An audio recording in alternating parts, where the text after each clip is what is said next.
Bonjour les CM1, on se retrouve sur la page 32 de notre manuel pour aller travailler sur les fractions, pour se repérer, placer et encadrer des fractions simples sur une demi-droite graduée. Donc il faut bien respirer avant de se lancer là-dedans. Vous allez voir qu'après quelques manipulations, il n'y a rien de très compliqué, d'accord? Alors une fois qu'on a tout démêlé, vous allez voir, c'est assez simple.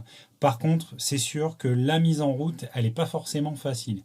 Mais une fois que tout est mis en route, une fois qu'on a compris les correspondances entre les différentes fractions, vous allez voir que c'est tout à fait réalisable et tout à fait faisable de se lancer dans les fractions sur les droites graduées. Bien entendu, ce thème-là, on le commence cette semaine. Toute la semaine, on va faire des petits exercices dessus. Je vous mettrai des vidéos, je vous mettrai des explications en espérant que cela se passe bien. Alors, au sommaire aujourd'hui, on a l'activité cherchons, on a le petit je retiens et on a les deux activités qui sont ici. À mon sens, le plus difficile, c'est l'activité cherchons qui est là. Et les deux exercices qu'il y a en bas ici sont pour moi quelque chose qui reprend énormément ce qu'on a déjà vu. Il ne faut juste pas s'en mêler les pinceaux parce que on a là des tiers, ici on a des quarts, ici on a des dixièmes. C'est là la difficulté, c'est qu'on a des fractions différentes un petit peu partout, mais globalement, tout ça, on sait déjà faire. Alors, je reviens justement sur l'activité cherchons, puisque c'est celle-ci qui nous intéresse particulièrement. Lors du cours de sport, chaque enfant devait parcourir la plus grande distance en 30 secondes. Voici leurs résultats. Donc tout ça, c'est des distances parcourues. L'unité de référence, elle est là. De 0 à 1, c'est l'unité. Je ne sais pas si vous voyez bien où se situe l'unité, mais elle est là. D'accord? Donc cette unité-là, elle peut être fractionnée soit en demi, soit en tiers, soit en quart, soit à nouveau en tiers. Et pour se repérer, pour segmenter, pour fractionner cette unité de référence, on utilise les carreaux qui sont ici. Alors les carreaux, justement, combien il y en a? 1, 2, 3, 4, 5, 6, 7, 8, 9, 10, 11, 12. Donc je sais que mon unité est représentée par 12 carreaux. Et ça, avant de commencer quoi que ce soit, c'est la première chose à faire quand on a un exercice sur les fractions comme ça, c'est de savoir l'unité, en combien elle est fractionnée. Tant qu'on ne sait pas en combien est fractionnée l'unité, c'est difficile de rentrer dans l'exercice. Sauf si après, bien entendu, l'objet de l'exercice, c'est de savoir comment est fractionnée l'unité. Mais là, ce n'est pas le cas. Là, on nous demande de replacer des résultats de fraction sur cette droite graduée. Donc, une unité, c'est 12 carreaux. Si je vais de 1 à 2, j'ai aussi 12 carreaux naturellement. Donc, de 0 à 2, il y a 24 carreaux. 24 carreaux qui se traduit aussi par 24 douzièmes. Pourquoi des douzièmes? Il y a 12 carreaux, donc mon unité fractionnée en douzièmes. Donc exemple, si j'ai un seul carreau, voilà, je vais mettre ici, si j'arrive à la première graduation, ici je suis à 1 douzième. D'accord? Voilà ce qu'il faut comprendre, voilà ce qu'il faut retenir avant de se lancer. Alors maintenant, on va démarrer dans le partage, dans le positionnement de chaque individu ici présent. Donc on a Sacha, Aurélia, Justine, Moussa et Ernesto. Alors on démarre avec Sacha. Sacha a parcouru un demi de U. Ça veut dire qu'elle a parcouru la moitié de l'unité. La moitié de l'unité qui est représentée là. De ce fait, vous savez qu'il y a 12 carreaux. La moitié de 12 carreaux, assez simplement et assez rapidement, j'imagine que vous allez trouver que c'est 6, n'est-ce pas? 1, 2, 3, 4, 5, 6. Et donc, je marque un trait pour Sacha ici, avec un petit S pour dire que Sacha se situe ici. Ensuite, on a Aurélia qui est à 5 tiers. Dans le même temps, on a Ernesto qui est à 2 tiers. Vous avez vu, je regroupe les fractions qui ont le même dénominateur. C'est pour me faciliter la vie après. Et ensuite, au milieu, là, j'ai Justine et Moussa qui sont en quart. Donc, je vais commencer avec les tiers. C'est, vous verrez, pour moi, le plus difficile dans ces exercices-là, c'est de transformer les tiers, les quarts, les demi, pour qu'on puisse parler le même langage. Une fois qu'on a compris cela, eh bien, normalement, tout roule. Alors, en premier lieu, je vais chercher à connaître la valeur d'un tiers, d'accord?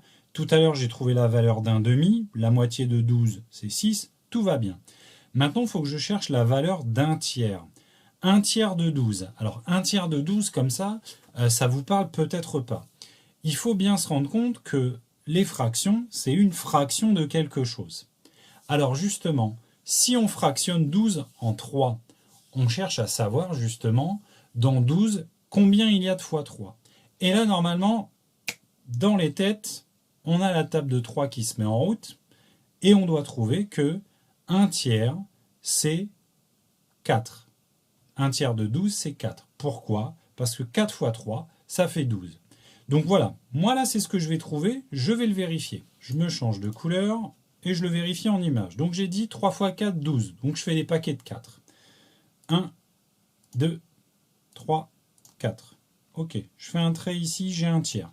Je recommence. 1, 2, 3, 4. J'ai à nouveau un paquet de 4. Voilà. 1, 2, 3, 4. J'arrive à mon unité. Bon, déjà, la bonne nouvelle, c'est que j'ai l'air d'avoir fait un bon partage. Maintenant, je vérifie. Donc, j'ai une partie, 2 parties, 3 parties. Mon unité est bien segmentée en tiers. Je connais donc maintenant la valeur d'un tiers. Un tiers de 12, c'est 4 carreaux. 4 carreaux. À partir de maintenant, je cherche des paquets de 4 carreaux pour trouver 5 tiers. Alors 5 tiers, ce que je peux repérer, c'est que dans 5 tiers, il y a 3 tiers, donc il y a une unité, et 2 tiers. Peut-être même qu'il y a des élèves qui vont se rendre compte que 5 tiers, c'est 6 tiers, donc c'est 2, moins 1 tiers. Donc là, vous voyez, là, je viens d'évoquer plusieurs possibilités. La première possibilité, c'est que je compte les paquets de 4, et j'en compte 5. Donc un paquet de 4, 2 paquets de 4, 3 paquets de 4, et ainsi de suite. Ensuite, je peux partir de 1 et rajouter 2 tiers, ou alors je peux partir de 2 et enlever 1 tiers. Il y a plusieurs possibilités. Là, moi, je vous invite à faire celle que vous sentez le mieux pour vous, d'accord? Là, je peux pas savoir à votre place, c'est comment on est à l'aise avec les nombres, comment on est à l'aise avec les fractions. Donc moi, par exemple, je vais partir de 2 et je vais revenir en arrière. J'ai dit que donc 1 tiers, c'est les paquets de 4. Donc 1, 2, 3, 4. A priori, 5 tiers, c'est ici. Alors ce que je vais faire, c'est que je vais vérifier avec l'autre technique. J'ai dit que si je partais de 1, il fallait que j'ajoute 2 tiers. Donc, une fois 4 carreaux et une fois 4 carreaux. Est-ce que c'est bon? 1, 2, 3, 4. Ok, j'ai une fois 4 carreaux.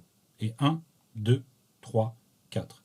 Eh bien parfait, je sais que là, j'ai la position maintenant de Aurélia. Donc Aurélia, je vais mettre un beau A ici, et tout va bien.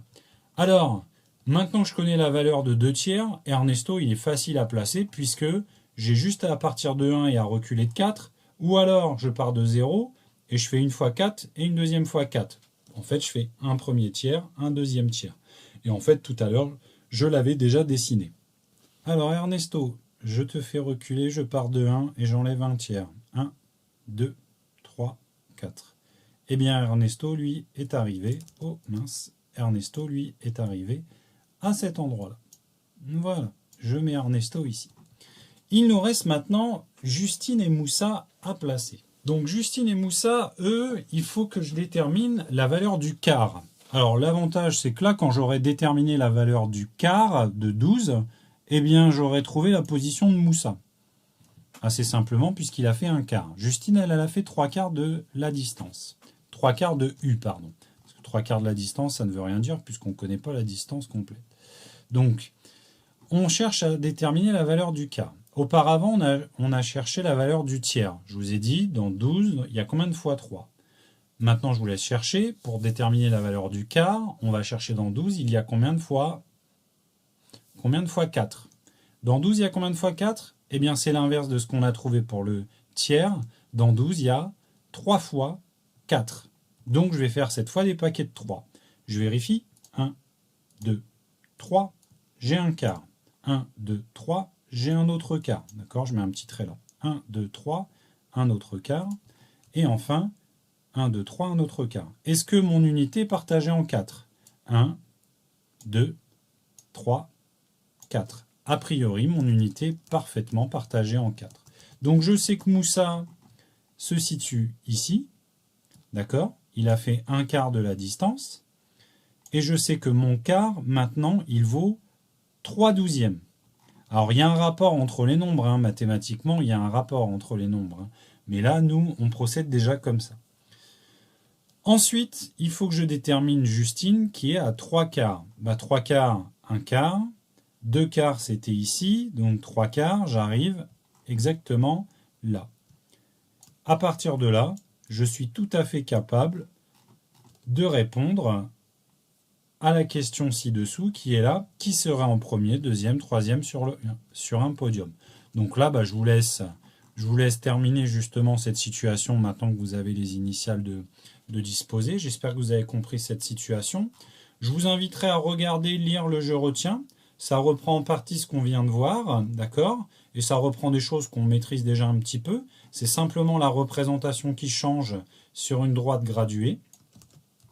Ensuite, je vous parle rapidement de ces deux exercices-là parce que, à mon sens, vu ce qu'on vient de vivre, ils seront assez simples. Alors, observe la demi-droite graduée et associe les lettres aux fractions proposées. Je cherche d'abord 13/10. D'accord? C'est le premier nombre qu'on me donne. Avant de commencer, je regarde en combien est fractionnée mon unité. Mon unité de référence, elle est là. D'accord? De 0 à 1, c'est mon unité de référence. En combien est-ce qu'elle est fractionnée? Là, a priori, il n'y a pas de piège, puisque regardez, il n'y a que des dixièmes. Donc, je sais que mon unité ici, et d'ailleurs on peut le compter, mon unité elle est fractionnée en dixièmes. Sachant cela, maintenant, je dois logiquement savoir que 1, c'est une certaine somme, donc 13/10, je peux le placer facilement. La solution simple, efficace, mais longue, en fonction des nombres, c'est de compter le nombre de dixièmes. 1/10, 2/10, 3/10, 4/10, 5/10, 6/10, 7/10, 8/10, 9/10, 10/10, 11/10, 13/10. Donc a priori, 13/10, je peux dire que c'est la lettre D.